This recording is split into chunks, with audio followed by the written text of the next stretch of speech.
Selamlar, nasılsınız? Umarım iyisinizdir, her şey yolundadır. Bugün özel bir tişörtle çıktım karşınıza. Hayaller ve gerçekler. Neden böyle bir video çekme ihtiyacı hissettim? Buna vesile olan sevgili bacanağım Hüseyin abiye selamlar olsun. Daha önceden de size tanıtımını yapmıştım. BMW 230e plug-in hibrit aracı var. Elektrikli araca geçme gibi bir düşüncesi de vardı. Ama evinde de şarj imkanı yoktu aslında. Daha önceden de hep BMW kullandı ve Tesla hiç kullanmadı. Yani birebir de evet benim aracıma bindi, daha önceki kullandığım Tesla'ya da bindi ama detaylı bir inceleme yapmamıştı. Ben de hep ona söylüyordum, yani Hüseyin abi bu araç sana göre bir araç değil, seni memnun edebilecek bir araç değil diye. O vesile oldu. Son zamanlarda çok fazla görüyorum. Hem Tesla eleştirisi gruplarda okuyorum, hem de alıp da memnun olmayan kişilerin videolarını görüyorum. Şunu söylemek istiyorum. Her araç her kişi için uygun değildir. Herkesin kendine göre öncelikleri vardır, zevkleri vardır, bakış açısı vardır, beklentileri vardır, beğenileri vardır, ihtiyaçları vardır. Yani aslında çok değişkendir bu durum. Bu aracı hiç görmemiş, hiç incelememiş kişilerin de alma isteği oluştu. Son zamanlarda bir Tesla FOMO'su oluştu. Bu FOMO'ya kapılıp da sürü psikolojisiyle ya ben de alayım diye çok fazla bir de talep oluştu. Bilinçli olarak Tesla'yı almak isteyenler de Tesla'ya ulaşamaz oldu. Ben biraz da buna dikkat çekmek için bu videoyu çekiyorum. Önce en baştan söyleyeyim. Söyleyeceğim şeyler sonrasında belki diyeceksiniz ki ya o zaman sen niye Tesla aldın diye. Benim Tesla'yı tercih etmemin nedenlerini daha sonra neden Tesla aldım diye bir video çekerek ayrıntılı bir şekilde anlatacağım. Ama benim beklentilerim ile sizin beklentileriniz aynı olmayabilir. Sırasıyla başlayayım. Birinci olarak ilk defa elektrikli araç alacaklar için ve bunu da Tesla'dan yana kullanacaklar için şunu söyleyeyim. Eğer sürüş alışkanlıkları olarak şöyle bir tarzınız varsa, yani ben yola çıkarım, 140-150 basarım, yolda durmayı da çok sevmem, mola vermeyi de çok sevmem, beni de en az 300-400 kilometre götürsün araç diye bakarsanız ne Tesla ne başka bir %10 ÖTV'li elektrikli araç sizin için uygun değildir. Bunu bilin. Elektrikli araçlarda en önemli şeylerden bir tanesi hız, rüzgar gibi etmenlerdir. 110-120 km hızlardan sonra, en fazla 130 km hızlardan sonra dramatik bir şekilde menzil kaybı yaşarsınız. Ayrıca şarj süreleri de yaklaşık yarım saate yakın olur. Eğer ilk defa elektrikli araç alacaksanız baştan bunu bilin. Sizin bakış açınıza, beklentinize ve sürüş alışkanlıklarınıza uygun olup olmadığını iyice kafanızda tartın. Ondan sonra tercih edin. Şimdi geldik ikinci maddeye. Malzeme kalitesi, üretim hataları, trim sesleri. Bu sizin biraz bakış açınıza ve beklentilerinize göre, daha önceki kullandığınız araçlara göre değişir. Üretim hataları olabilen, malzeme kalitesi premium araç malzeme kalitesinde olmayan, trim sesleri zaman içinde azaltılmış olsa da belki de sizi rahatsız edecek derecede olabilen bir araç. Yani Tesla'da işte şu birleşim yerlerine baktığınızda veya araç içinde işte dokunduğunuz yerlerde, oturduğunuz koltukta, yani birçok açıdan baktığımızda malzeme kalitesi olarak sizi tatmin etmeyebilir. Öncelikle bir Tesla incelemesi yapmanızı öneririm. Tesla'dan çok yüksek bir malzeme kalitesi beklentiniz varsa hayal kırıklığına uğrayabilirsiniz. Üretim hatalarının olmadığı bir araç alacağınızı düşünüyorsanız yanılabilirsiniz. Yani bazı şeyler sizin için büyük şeyler olabilir, başkaları için ufak tefek şeyler olabilir. Şuradaki birleşim yerleri, kapının işte birinin önde olması, birinin aşağıda olması, içeride hoparlörün ara sıra yerinden oynaması gibi şeyler sizin için önemli olabilir. Bunlara muhakkak bakmanızı öneririm. Sonradan pişmanlık yaşamayın, hayal kırıklığı yaşamayın diye. Trim sesleri de her ne kadar ilk üretilen Model Y araçlarına göre azalmış olsa da yine de karşılaşabileceğinizi unutmayın. Yeni bir araç, değişiklikler yapılmış durumda, trim seslerinin azaltıldığı söyleniliyor ama bilmiyoruz. Yani daha henüz ben alalı çok az oldu. 1000 kilometreye de daha yeni yaklaştım. Belki de çok fazla olacak ama ben bunu bilerek ve kabullenerek aldım. O yüzden bunları muhakkak bilin. Beklentilerinizi bu anlamda yüksek tutmayın. Ama bana soracak olursanız bu fiyat bandında bana göre malzeme kalitesi gayet güzel. Trim Trim sesleri de benim için çok önemli değil. Daha önceki Tesla'mdan daha kötü olabileceğini düşünmüyorum. Dolayısıyla olursa da gezici servis çağırırım, trim seslerini giderttiririm diye bakıyorum. Benim için çok önemli değil yani. Güvenlik testi benim için çok daha önemli. Öndeki döşemenin dalgalı olması, malzeme kalitesinin çok kaliteli olması benim için çok önemli değil. Bataryasının altındaki koruma muhafazası benim için çok daha önemli örneğin. Dolayısıyla hani burada bakış açınızı ve beklentilerinizi etkileyebilecek bir olumsuzluk olabilir. Muhakkak gidin, aracı inceleyin. Hatta test edin. Gelelim 3. kısma. Rejenerasyon, fren, süspansiyon, konfor, dönüş çapı ve sensör. Bir defa bu aracın süspansiyonları diğer araçlara göre daha sert. Her ne kadar süspansiyonlarında geliştirme yapılmış olsa da yine de süspansiyon sertliği veya yumuşaklığı sizin için uygun olmayabilir. Beklentilerinizi karşılamayabilir. Ama şunu bilin ki bu aracın süspansiyonları diğer araçlara göre daha sert. Rejenerasyon kısmı elektrikli araç kullananlar zaten bilir. Onlar için şunu söyleyebilirim. Hiç Tesla kullanmadılarsa veya bilmiyorlarsa Tesla'larda rejeneratif frenleme kapatılamıyor. Bir tık bunu yumuşatabiliyorsunuz ama kapatamıyorsunuz. Ayrıca çok dik yokuşlarda veya rampa inişlerinde veya soğuk havalarda rejenerasyona alışmışken bir bakıyorsunuz ki rejenerasyon kısıtlaması olabiliyor. Bunu bilmeniz gerekiyor. Bir başka şey konfor. Bu aracın konforu beklentilerinizi karşılamayabilir, sizi hayal kırıklığına uğratabilir. Konforla kastettiğim nedir? İşte aracın içindeki koltuklar, örnek veriyorum. İşte baldır destekleri çok yetersiz. Koltuk kenar destekleri yetersiz. Koltuklar her ne kadar havalandırmalı ve delikli olsa da malzeme olarak yine eski koltuklarla aynı malzemede. Kapı kenarlarındaki malzemeler sizi rahatsız edebilir, tekstil malzeme. Bu tarzda bir konfordan bahsediyorum. Konfor da beklentilerinizi karşılamayabilir, hayal kırıklığına uğratabilir. Bunu da önceden bilin. Bir başka şey dönüş çapı. Bu aracın dönüş çapı bu tarzdaki araçlar içinde belki de en yüksekte olan dönüş çapı. 12 metrelik yaklaşık bir dönüş çapı var ve gerçekten aracın manevra kabiliyeti özellikle dar sokaklarda, dönüşlerde sizi zorlayabilir. O nedenle muhakkak dönüş çapının sizin için uygun olup olmadığını kafanızda çok iyi değerlendirin. Hatta testte de bunu görün. Manevra kabiliyeti de dönüş çapı yetersizliği nedeniyle sizi üzebilir. Bu aracın frenleri çok sert. Evet,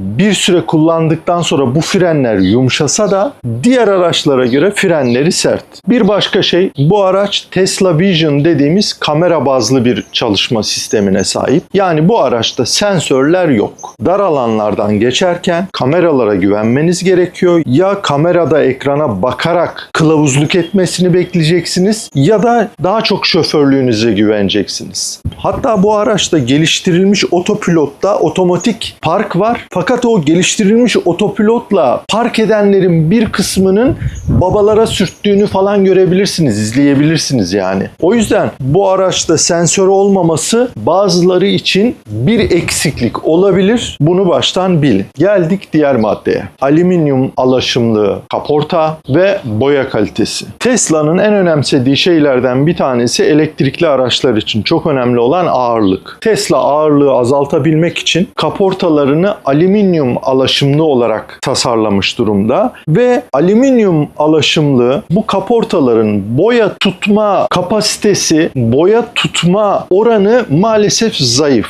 Yani bu kaportalarda herhangi bir sürtme veya çarpma veya başka bir şey olduğunda bunun tamiri çok kolay değil. Bir kapıyı sürttünüz, hafiften bir göçük oldu. Bu kapıyı değiştirmek zorunda kalabilirsiniz, onu bilin. Ama Tesla'nın bunu tasarlamasındaki en büyük neden birincisi hafifliği sağlamak, ikincisi de güvenlik. Güvenlikte de şu, çarpma durumunda çarpmanın etkisini azaltmak, absorbe etmek. Yani fizikçi arkadaşlar veya fizikle ilgilenenler biliyordur. Mesela diyelim ki 3 tane madeni para düşünün. Bir tane madeni paraya ortada tutun ve elinizle bastırın. Ona bitişik önde de bir tane madeni para olsun. Arkada da uzaktan bir madeni parayı ona parmağınızla hızla atın. Bu bastırdığınız sabit olan paraya değen madeni paranın enerjisi bir sonraki paraya geçer. Madeni paraya geçer ve o madeni parayı ilerletir. Ama bu kullandığımız şeyler madeni para değil de daha yumuşak bir malzeme olduğunu düşünün veya alüminyum bir malzeme olduğunu düşünün. Bu sefer arkadaki madeni para o kadar ileriye gidemez. Çünkü en baştaki o sabit olan, alüminyum olan para enerjiyi absorbe eder, yumuşatır. Yani Tesla içinde nedenlerden bir tanesi odur. Absorbe etmesidir. Tesla'nın güvenlik testlerine bakın, çok yüksek puanlarla çıkar. Sizin için bu kaportanın zor tamir edilmesi, boyanın yetersiz olması, boyayı da yaptırmak durumunda kolay yaptıramamak sizin için önemliyse bunu da aklınızda bulundurun. Geldik 5. maddeye, diğer maddeye geldik. Bir önceki maddemizle ilintili bir şey, servis noktaları ve anlaşmalı kaporta onarım merkezleri. Tesla'nın servis sayısı maalesef Türkiye'de az. Gezici servis çok memnuniyet verici bir şekilde çalışıyor, ayağınıza kadar geliyor, birçok şeyi hallediyor. Ama kaza durumunda özellikle kaporta anlaşmalı servis sayısı az, yetersiz. Kaporta onarım merkezleri hangi yerlerde, size yakın mı, uzak mı? Onları kontrol etmenizi öneririm. Yol yardım da aynı şekilde, yani yolda kaldınız, bir başka şey oldu, anında Tesla'ya ulaşamayabilirsiniz. Yol yardımı aradığınızda yabancı birisi karşınıza çıkabilir. Türkçe bilmeyebilir. Size birisini yönlendirir falan ama aktif ve çabuk iletişim kuramayabilirsiniz. Bunu da önceden bilin. Yani yol yardım, servis ve kaporta onarım noktaları anlamında da sizi tatmin etmeyebilir. Bunu da bir araştırmanızı öneririm. Gelelim diğer maddeye. Şarj süreleri her ne kadar bu dönemde, bu mevsimde çok iyi gibi gözükse de özellikle soğuk havalarda ve aracı herhangi bir şekilde sürmeden, evinizden şarj imkanı yoksa, direkt önce gidip şarj istasyonuna gittiyseniz o şarj hızı sizi tatmin etmeyebilir, hayal kırıklığına uğratabilir. Özellikle dediğim gibi soğuk havalarda ve herhangi bir şekilde aracı kullanmadan şarj istasyonuna giderseniz şarj süreleri ve şarj hızı sizin için üzücü olabilir. Bunu da bilmenizi isterim. Bir başka şey Tesla'nın ekosistemi. Yani örneğin şimdi içeride baktığınızda vitesi kaldırdı. Ekrandan vites seçiyorsunuz. Bunu bile bilmeden alanlar var, inanın. Tesla'nın ekosistemi diğer araçlardan çok farklı. O nedenle test etmeden almamanızı öneririm. Sizin sürüş alışkanlıklarına, sizin beklentilerinize uygun mu değil mi? Ona bakın mutlaka. En azından size uygun değilse Tesla'yı gerçekten bilinçli bir şekilde almak isteyenlerin de önüne geçmemiş olursunuz. Bir başka şey, Tesla'nın uzaktan erişim uygulaması var, biliyorsunuzdur. Diğer elektrikli araçlar gibi durduğu yerde hangi şarjda bıraktıysanız o şarj kapasitesinde bulacağınızı ummayın. Hiçbir şeyi kullanmasanız bile, uzaktan erişime girmeseniz bile, kameralara uzaktan erişmeseniz bile, nöbetçi modunu açık tutmasanız bile Tesla hava koşullarına bağlı olarak günde %1'e yakın şarj kaybına uğrayabilir. Eğer nöbetçi modunu kullanırsanız, Tesla'nın bulunduğu yer kalabalık bir ortamsa veya arada bir Tesla'nın uygulamasına girerseniz bu şarj kaybı günlük %6'lara, %7'lere bile çıkabilir. Bunu da önceden bilmenizi isterim. Yani Tesla kimler için uygun değil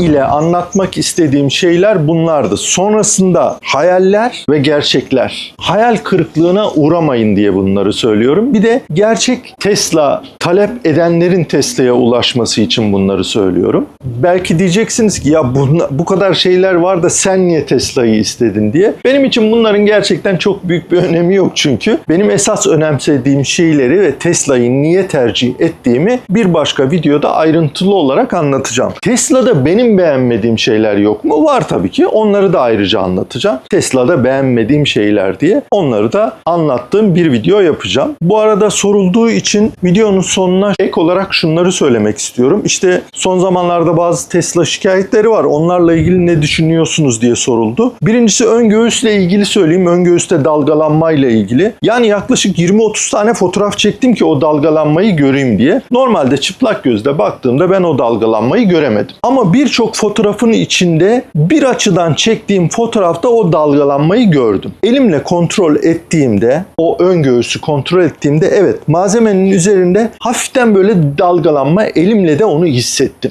Bu zaman içinde sıcaklarda güneşi görmeyle görmemeyle bir değişiklik olur mu? Kötü bir hale gelir mi? Onu bilmiyorum. Gelirse garanti kapsamında bir yıl dolmadan önce servis kaydı açıp değiştirmeyi düşünebilirim. Ama beni rahatsız eden herhangi bir şekilde bir durumu yok. Dediğim gibi gibi çıplak gözle görmedim de hiç. Fotoğrafta gördüm sadece. O da dediğim gibi 20-30 tane fotoğraf çektim. Bir tanesini de gördüm. Onu da ekrana koyarım. Bir başka şey frenle ilgili şikayetler. Bu aracın bazılarında bazı kullanıcılar için fren hidroliği sıvısının yetersiz olmasından kaynaklı uyarı aldıklarını, araca kenara çektiklerini ve servise başvurduklarını biliyorum. Hatta bir kişi başvurmuştu. Daha sonrasında birkaç kişi daha başvurmuş servise ve aslında bunun araç kullanmaya herhangi bir sakıncası yok. Ama fren hidroliği sıvısının konumundan kaynaklı bir durum bu. Konumu sanırım değiştirilmiş ve çok dik yokuşlarda inerken frene basarsanız o hidrolik sıvısının az olduğunu algılıyor